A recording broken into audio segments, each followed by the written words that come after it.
The Village of Gurnee Planning and Zoning Board for this Wednesday, September 4th, 2019. Could we have roll call, please? Bow. Garrity.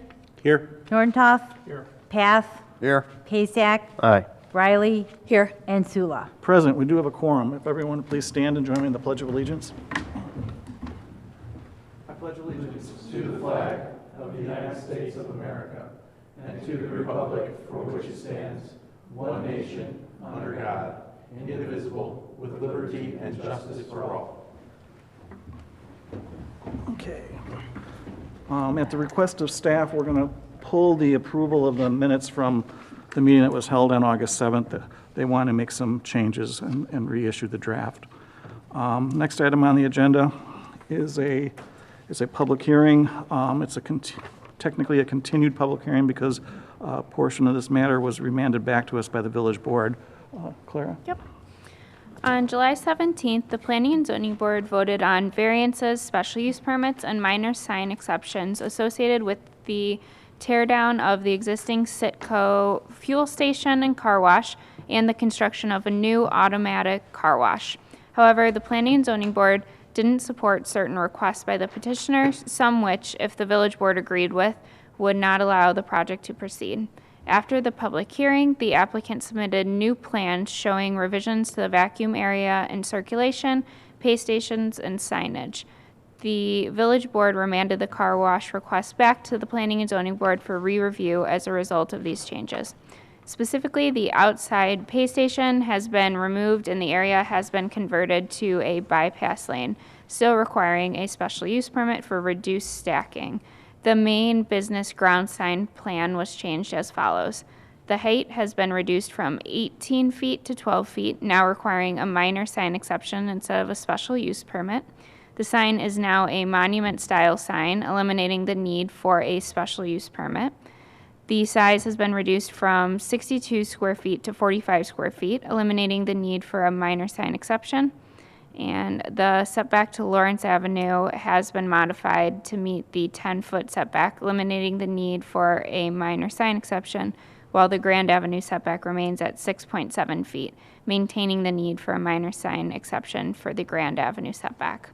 No changes were made to the request for a special use permit to allow 3 8-foot-tall information board signs near the car wash entrance. This matter received a split 2-2 vote at the July 17th meeting. The petitioner is in attendance to discuss their requests and answer any questions the board may have.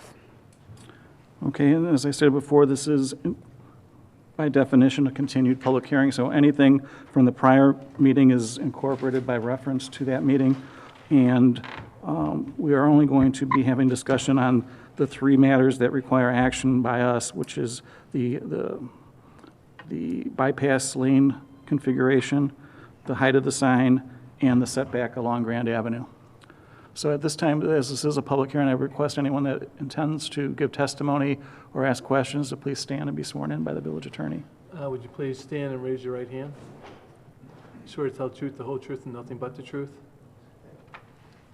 Thank you. Okay.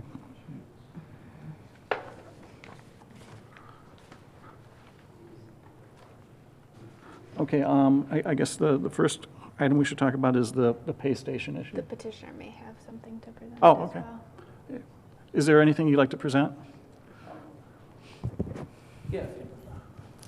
If that's okay, I'll just go through it quickly and then go through the changes just to show them.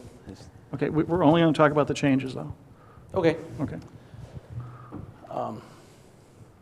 So yeah, this is just the survey of the current situation with as we discussed, it's a Sir, you don't need to go through all that. Just please talk about the changes. Yep. Okay, here's the new one. You can see the changes we made to the site in order to get some more maneuvering clearance for backing out of the parking spots. Basically it's a service sidewalk across the north there where they empty the vacuum canisters and everything. We took a foot out of that to be able to move the parking spaces up, and then we reduced the depth of the parking spaces to 18 feet instead of 19 feet, so they're standard depth, so they're now 12 feet by 18 feet for the vacuums, and that gave us 2 extra feet for backing out of those spots. And then also the parking, or I'm sorry, the vacuum stalls up front there, we took a few inches out of them because they were like 12'4" wide, and that way we could move the sign over away from Lawrence to give that full 10 feet from Lawrence. And then as we mentioned before, we did have the basically three pay stations. We've reduced that to 2, and the top would be used as a bypass. And just like the gate down, I guess towards the middle on the south side there, that would be controlled by the attendant that's always there when it's open. That attendant would also control the gate for that bypass lane at the top there. And again, that attendant is always there when it's open. So if someone uses a vacuum and doesn't want a car wash or whatever, they can just go through there. And the attendant allows them through. So if you want to flip a few slides, let's see. Yeah, keep going.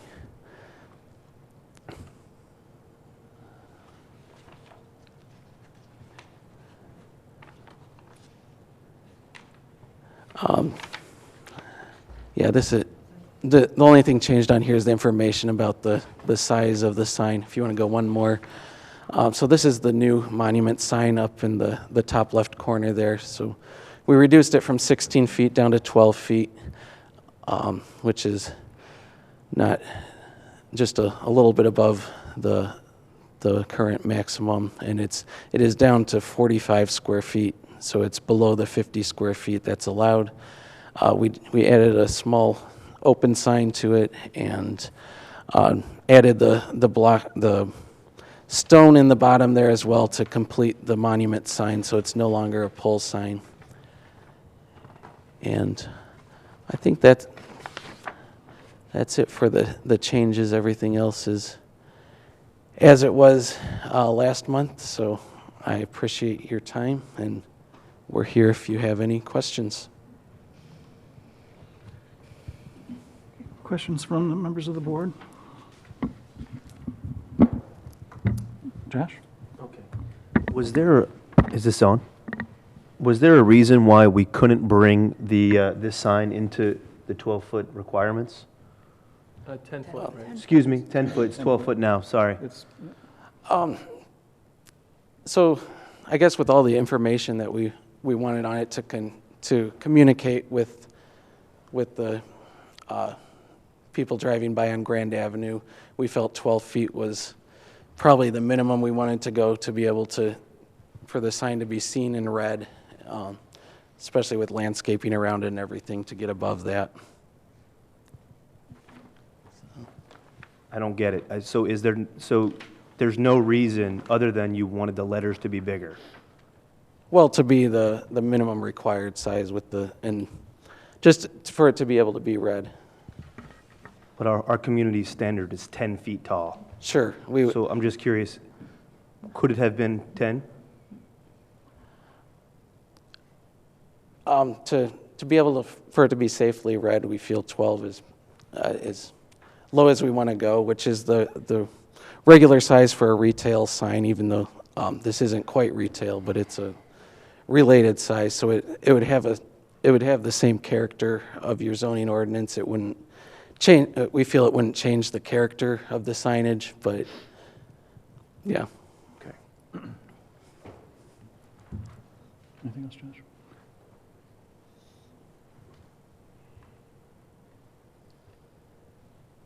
Can we talk about the issues on the bypass lane? I mean, the issue is maneuverability for the vacuum stations, correct? Okay. Can you go? I think it's like third from the last slide. Let me see if that's right. There's a. Could take a while. Okay, this one right here.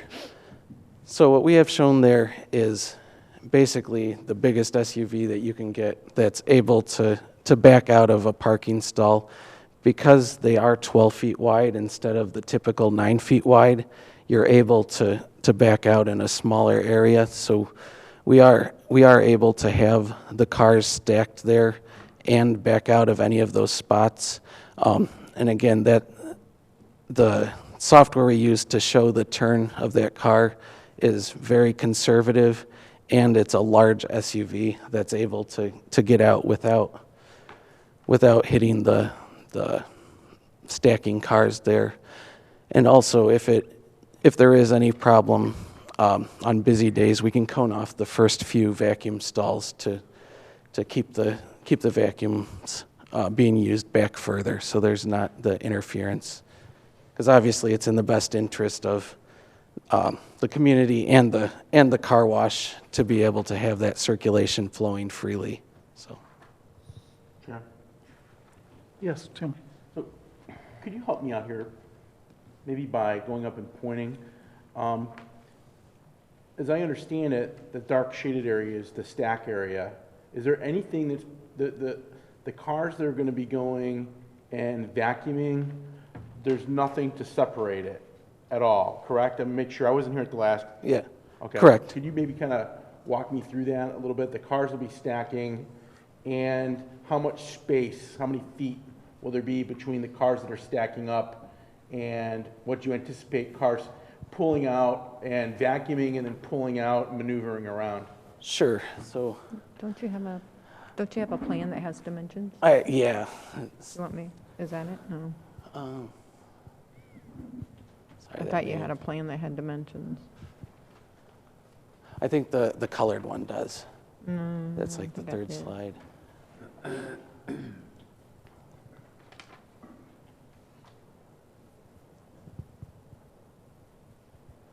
There we go. Oh, Yeah, it does. let me, It's hard to yeah, read. thanks. Okay, so there's about 22 feet width here, and then it's just over 17 and a half feet here, and then 18 feet, of course, for the parking stall. So there's over 11 feet for each of the stacked cars there. So it's more than adequate room width-wise in that portion, in the stacking portion. So the cars would be clear of that 17 and a half feet, which the cars are able to back out into. So would they have to actually, are they vacuuming first? Yes. So then they would have to then pull back out and then reverse course to get into the stacking lane? How does that work? So yeah, you'd have to back out and go into the stacking lane. And the way it processes it, it's a tunnel car wash, all automatic. There's no slowing down to dry it or anything. So it goes through cars pretty quickly. So it's very rare that there's much of a line at all there. So you're able just to back out and go into line. All right, thank you. Thanks. Is that going to be a rule that they have to vacuum first if they want to vacuum? It's not a rule. It's generally how people are going to do it, just the way the site's laid out. But if people do get their car washed first, we've got that bypass lane then that they can go back So by around. definition, this is a two-way lane anyway, because if you're going into vacuum, why not, Dave? If you're going into vacuum, you have to exit. So you're going into vacuum and you need to That's exit. what I was getting at. It is Yeah. a two-way. It's a two-way lane, okay. In a standard parking lot where there's two-way traffic, how wide is the aisleway? 24. So is that just going to be a one-way then, and then they'll have to exit through the bypass? It can't be, That's it the- cannot be a one-way. So the plan is basically that the flow would go through that one way. And I'm sure on days when it's not real busy, people might try to exit out that other way. But when there are cars there and everything, it would be one way, and that's what that bypass lane is for. So the site's going to operate predominantly one way. In order to have 90-degree head-end parking stalls, you need the 24 feet standard drive aisle width. Even if it was one-way or two-way, that's somewhat inconsequential. You need the 24-foot aisle width so that you can maneuver the vehicles out. They're providing 17 and a half, so we're diminished by a few feet from what the standard would be. But routine use of that lane or lane area is two-way traffic. Yes, they're- that's what they're proposing.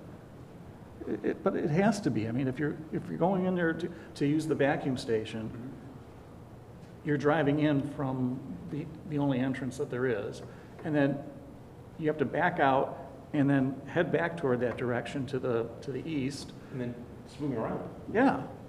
Well, they're proposing to utilize that bypass lane to allow people to circulate the site. Right. So everyone that uses the vacuum station is going to use the bypass lane? Vacuum after, I think that's what he's saying. Right. If they're vacuuming after the wash, they can utilize the bypass lane to continue through the site. And I think that's only if it's stacked up where they can't just back up and get into the car wash lane. Yeah, but- so- But to use the bypass lane, they're going to have to go through that electronic gate, which means that they're going to have to interact with the people that have gone through the pay station that are waiting to go through the tunnel. I think I've got this right. Yes. But that area out back there is enough for 2 lanes side by side. Someone could. Yeah, that's, I mean, if you have a resident who vacuuming their car and giving a hypothetical here, they have an emergency and they needed to go home, I mean, they literally would have to wait to go through the pay area to be allowed. So it's a whole separate lane there, and the width of that allows for cars to pass each other during that. But you're only providing 17 feet. For the maneuvering area. Yeah, go ahead, John. For two-way traffic, you need 24. That's what code is. And this is going to be used, it really, in reality, it's going to be used as in two-way traffic. And Right. it only has 17. We So a need- 30% reduction, more or less, Right, well, of the allowed. and put it in like practical comparison terms, a standard two-door garage door, or two-car garage door, is 16 feet wide. They're proposing a two-way traffic lane designation in 17 feet, 17 and a quarter. Only a foot wider than a standard garage door for two-car garage. Yes, Edwin? Yeah, I looked at this, the whole meeting last time too, and I just think they fixed all the cosmetic stuff and really did nothing to fix the major problem, that's traffic flow. If there's people stacked up there, even if there's the 5 and you get somebody in one of the last stalls, they're gonna have to back up half the way just to get behind the other cars, unless people are gonna let them cut into the lane. I mean, I don't see this working very well at all. If you're in the handicap spot, trying to back out and get into the line would be even tougher, because you're gonna have to back up until you get past these cars. Taking one of the lanes out, they didn't reduce the size of this or the scope of the whole project at all, so I can't imagine that it's gonna back up any less, but it will back up more. Instead of 5 cars, now we'll have 6 to 8 cars in that lane, because they didn't reduce the size or the flow of the traffic through here. Okay. They just cut a lane out, so I just think this, I really like the looks of this. I just think it was trying to cram too much onto this parcel, personally. Dave?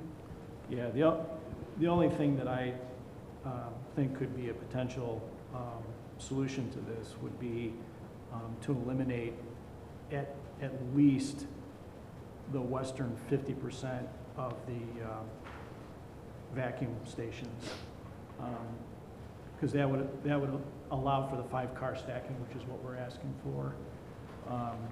Under extreme conditions, I mean, even it could be worse, even for those eastern half. Oh, so maybe it's a third. I just don't see them being able to have this entire bank here and not avoid these kind of conflicts internally. I hear you. And I'm not here again to negotiate this out, but I just am trying to eliminate the conflict.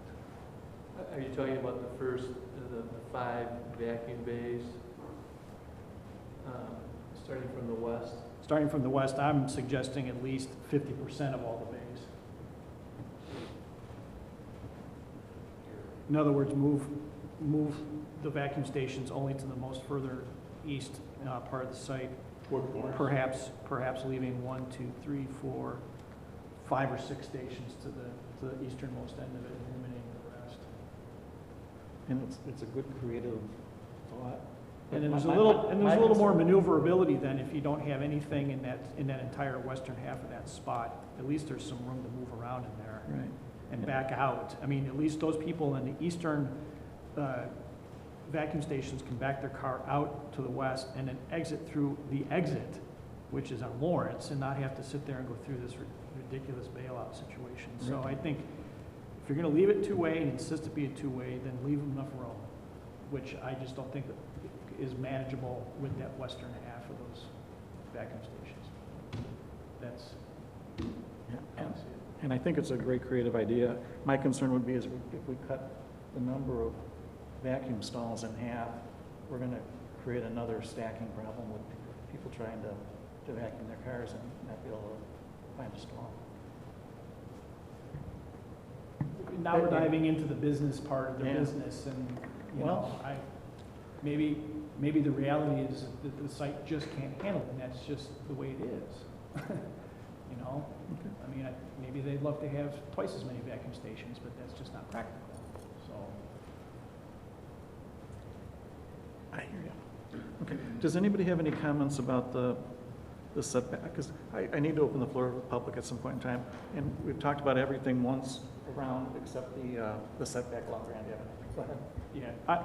Regarding the rest of this, I think actually the change to the sign is pretty substantial to what we saw originally, and I think they've made a pretty good effort to try to bring it in more in line with the spirit of the code. I understand there's a lot that they want to bring on it, but they brought it in to be an actual monument.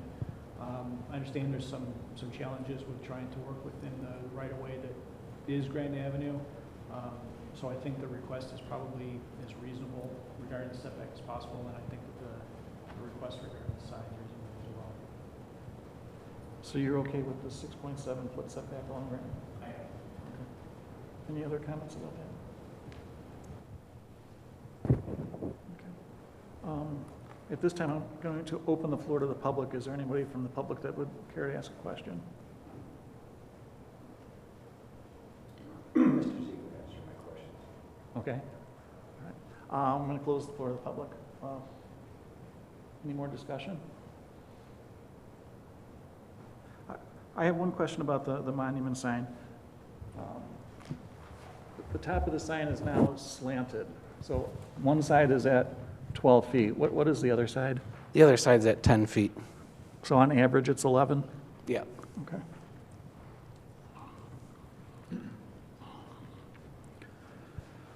Can make a motion if you'd like.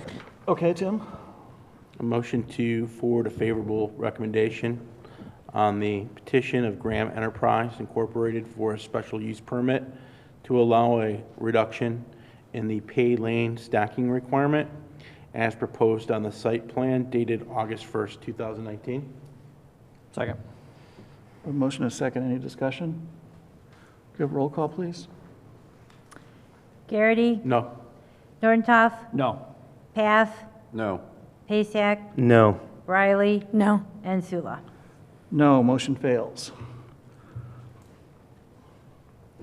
Next would be, I can do a motion to approve the petition of Graham Enterprise Incorporated for a minor sign exception to allow a ground sign that exceeds the allowed height by 2 feet. Second.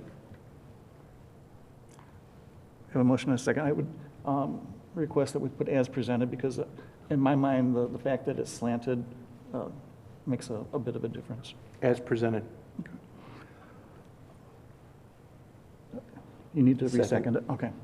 Roll call, please. Garrity, No. Nordentoff, Aye. Path, Aye. Paysack, No. Riley, Aye. and Sula. Aye. I lost track. What was the count? Was it 4-2. 4-2? Was it 4-2, Joe? Pardon Okay. me? Motion carries. He was asking you what the votes were. What do you, oh, With the tally of the votes. Tally. Was it 4 ayes and 2 nays? 4-2. two is, Okay. yeah. I 4-2. just wanted to verify it. Okay. All right. Motion carries. The request for the setback along Grand Avenue to be at 6.7 feet. Motion to approve the petition of Graham Enterprise Incorporated for a minor sign exception to allow, No, it's a oh, I'm sorry. setback. You said sign. That's what it Setback. says. The You minor know, I'm sign reading it. exception. It's a minor sign exception, though. For the sign to be set back. So it's not going to be a recommendation, this board decides it. Correct. Well, we just voted on the, No, the We did setback height. too is also part of the minor sign exception provision that you can do as a minor. oh, it's a setback on the You sign. did the height Yeah, it's the first. setback Yes, for the yes. sign. Okay, So it's correctly worded, right? I'm sorry. Motion to approve the petition of Graham Enterprise Incorporated for a minor sign exception to allow a ground sign that is a setback approximately 6.7 feet from the north property line. Second. We have a motion and a second. Any discussion? My question would be, how is, at the first meeting, is there any, what was the big pushback here that's remanded back to us, so I have a better understanding? This is really the only one that I was struggling with. So this one, initially, both the north and east sign setbacks were being reduced by the plan. So they've put the Lawrence setback for the sign, the 10 feet off of that right-of-way, into the plan now, and then the grand one is the one that is I'm trying to get still. the gist of why it It can't was, be. it was really close to the corner. So now that they've backed it 10 feet from Lawrence, it's farther away from the corner. So it meets on that side, but Grand Avenue, it still does not meet that sign setback And it requirement. becomes a minor exception instead of a variation. So, Yeah, it was They a were both. minor, it was just a, Oh, because. was it minor the first time? Yeah, it just Minor, had okay. a setback for both of them, both the east and the north, a reduction, and now it's just the north that they're asking for. So there's no change to how far away it is set back from the northern property line? Correct. Okay. but it has changed from the eastern property line. Okay. Everybody clear on that one now? Okay. Roll call, please. Garrity, Aye. Nordentoff, Aye. Half, Aye. Pasak, No. Riley, Aye. and Sula. Aye, motion carries. Okay, so as a result of this evening's meeting, the village board will act upon the request for the width of the two-lane bypass, as well as the other items that were not revisited. And staff will let you know when that happens. Okay. Next meeting is scheduled for September 18th. Are we going to have a meeting? Not sure yet, You're not but sure yet? yeah, watch for emails. Okay, great. Anybody care to, members from the public care to make comment about anything that was not on the agenda tonight? If not, I'll close the floor to the public. We have a motion to adjourn, please. So move. Second. Moved by Mr. Nordentoff, second by Mr. Pasak. All in favor, say aye. Aye. Aye, motion carries. Thanks.